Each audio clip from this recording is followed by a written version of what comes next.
راوی بیان کرتا ہے، ہم لوگوں نے ایک کشتی میں سوار ہو کر مختلف شہروں کا چکر لگانے کا فیصلہ کیا تاکہ اپنے لیے اللہ تعالیٰ کی زمین کی کسی حصے میں ذریعہ معاش تلاش کریں۔ ہمارے ساتھ ایک صالح، پاک طینت اور خوش اخلاق نوجوان بھی آ گیا۔ اس کے چہرے پر تقوی اور للہیت کی آثار نمایاں تھی۔ جب بھی دیکھتے وہ باوضو ہوتا اور اللہ تعالیٰ کی عبادت میں مگن رہتا۔ مہلت پاتا تو صراط مستقیم کی طرف دعوت دیتا، نماز کا وقت ہوتا تو خود اذان دیتا اور ہماری امامت وہی کرتا۔ ہم میں سے جو نمازی نماز سے پیچھے رہ جاتا یا تاخیر کرتا تو اسی سرزنش کرتا۔ ہمارے پوری سفر میں اس نوجوان کا یہی معمول رہا۔ ہم بحری سفر طے کرتے ہوئے ہند کی ایک جزیرے پر جا پہنچی۔ وہاں کچھ عرصہ قیام کے لیے کشتی سے اتری۔ ہم لوگ یہاں پر خرید و فروخت کرتے اور رات کو کشتی کی طرف لوٹ آتی۔ کشتی والوں میں کچھ گمراہ لوگ بھی تھی۔ وہ لہو لعب اور خواہشات نفس کی تکمیل کے لیے فسق و فجور کے اڈوں اور طوائف خانوں کے پھیرے لگایا کرتے تھے۔ ان کے برعکس ادھر یہ نیک بخت نوجوان ہمیشہ کشتی ہی میں رہتا، کشتی سے اتر کر باہر گھومنے پھرنے نہ جاتا، بلکہ اس مدت میں اپنا سارا وقت کشتی کی مختلف چیزوں کی اصلاح و مرمت میں گزارتا تھا۔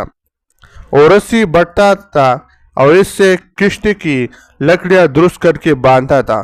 باقی اوقات ذکر، اذکار، قرأت قرآن اور نماز میں صرف کرتا تھا۔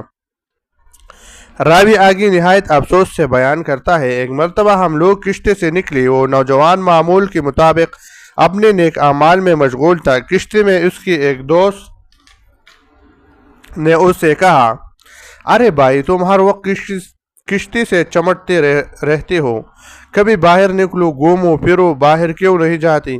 کشتی سے کیوں نہیں اترتے تاکہ دنیا کی حقیقت سے آگاہ ہو سکو اور ان دنیاوی چیزوں میں غور و فکر کر سکو جو تمہارے دل کا دریچہ کھولنے اور نفس کو مانوس کرنے میں معاون ثابت ہو۔ میں تم سے یہ نہیں کہتا کہ سرکشی میں مبتلا کرنے والے اڈوں اور اللہ تعالیٰ کی نافرمانی کے لیے مخصوص ٹھکانوں پر چلو، نہ میں یہ تقاضا کرتا ہوں کہ ان مقامات کی سیر کرو جو اللہ تعالیٰ کے غضب کو دعوت دیتے ہیں، مگر مباح چیزوں کو دیکھنے میں تو کوئی حرج نہیں۔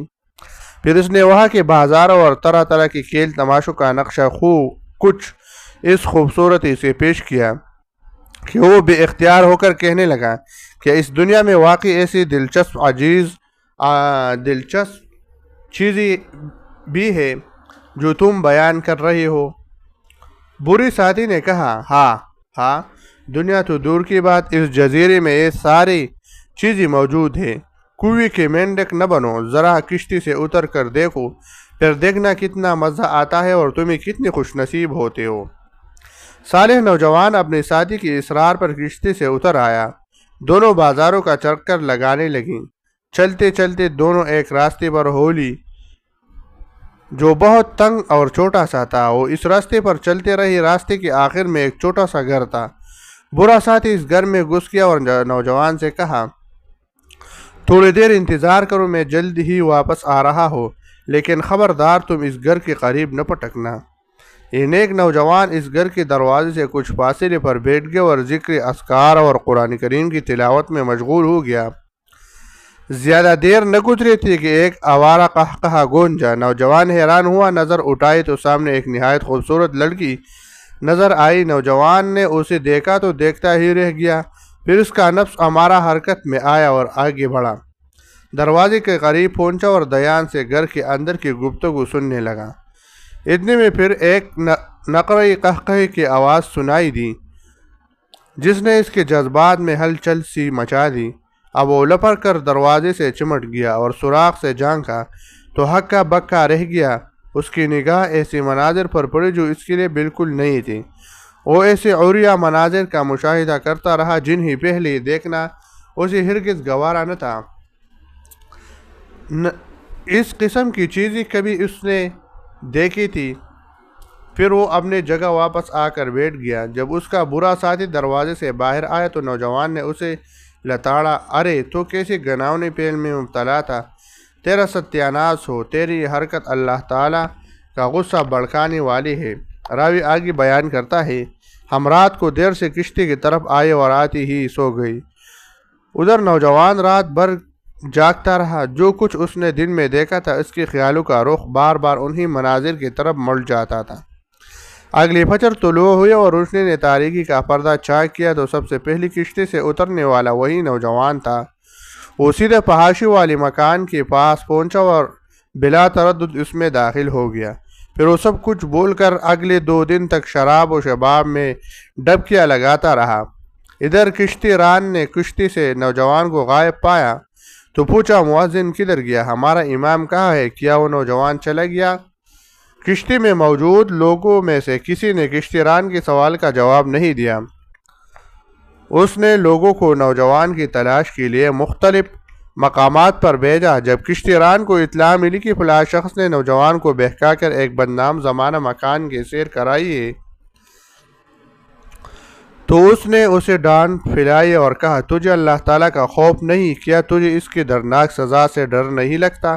جاؤ اور نوجوان کو جلدی سے جلد بلا کر لا۔ بہکانے والا شخص نوجوان کو بلانے گیا لیکن نوجوان نے واپس آنے سے انکار کر دیا۔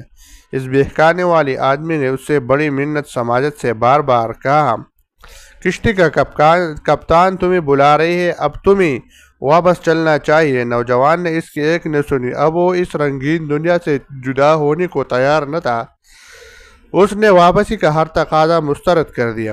جب جہاز ران کو اس کے واپسی آنے سے انکار کی اطلاع ملی تو اس نے چند لوگوں کو بھیجا اور کہا، نوجوان کو زبردستی پکڑ لاؤ۔ چنانچہ وہ لوگ آئے اور نوجوان کو زبردستی کشتی پر لے گئی۔ راوی آگے بیان کرتا ہے، جب کشتی اپنے شہر روانہ ہوئی اور اس میں سوار لوگ اپنے اپنے کاموں میں مصروف ہو گئے تو وہ نوجوان کشتی کے ایک گوشے میں جا کر پوٹ پوٹ کر رونے لگا۔ اس کے آہ و بکا سن کر یوں لگتا تھا جیسے اب اس کے دل کی رگیں پھٹ جائیں گی۔ لوگ اس کے سامنے کانا پیش کرتے لیکن وہ کانے کو ہاتھ نہ لگاتا اور کسی سے کوئی بات نہ کرتا۔ وہ کئی دنوں تک اسی طرح بھوکا پیاسا آہ و زاری کرتا رہا۔ ایک رات اس کے آہ و بکا بہت تیز ہو گئی۔ اس کے پھوٹ پھوٹ کر رونے اور سسکیاں بھرنے کی وجہ سے کشتی میں سوار تمام لوگوں کی نیند اڑ گئی۔ بالآخر کشتی ران آیا اور اس نوجوان سے کہا، ارے کیا تجھے اللہ کا خوف نہیں؟ آخر تجھے کیا ہو گیا؟ تیرے رونے دھونے کی صداؤں نے ہماری نیند اکاڑ کر رکھ دی۔ تیرا نا ستیاناس ہو۔ آخر ایسی کیا چیز ہے جس نے تجھے بدل کر رکھ دیا ہے؟ آخر تجھ پر کون سی آفت آن پڑی ہے؟ نوجوان نے انتہائی افسوس کے ساتھ مریل لہجے میں جواب دیا، مجھے میری حالت پر چھوڑ دو۔ تم نہیں جانتی کہ مجھے کس آفت نے گھیر رکھا ہے۔ کشتی ران نے پوچھا، بتا تو صحیح تجھے کون سی مصیبت لاحق ہو گئی ہے؟ نوجوان نے اپنی شرمگاہ کھول کر کشتی ران کو دکھلائی۔ اس کی شرمگاہ سے نہایت کریہ کیڑے گر رہی تھی۔ کشتی ران نے ایک گھناؤنا منظر دیکھا تو اس کی کپکپی طاری ہو گئی۔ او بے ساختہ بولا، ہم ایسی حالت سے اللہ تعالیٰ کی پناہ چاہتے ہیں۔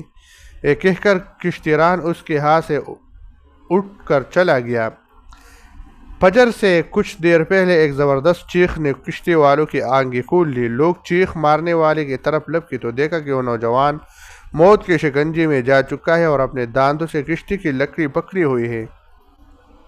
کشتی والوں نے انا للہ و انا الیہ راجعون پڑھا اور اللہ تعالیٰ سے حسن خاتمہ کی دعائیں کرنے لگی۔ اس کے بعد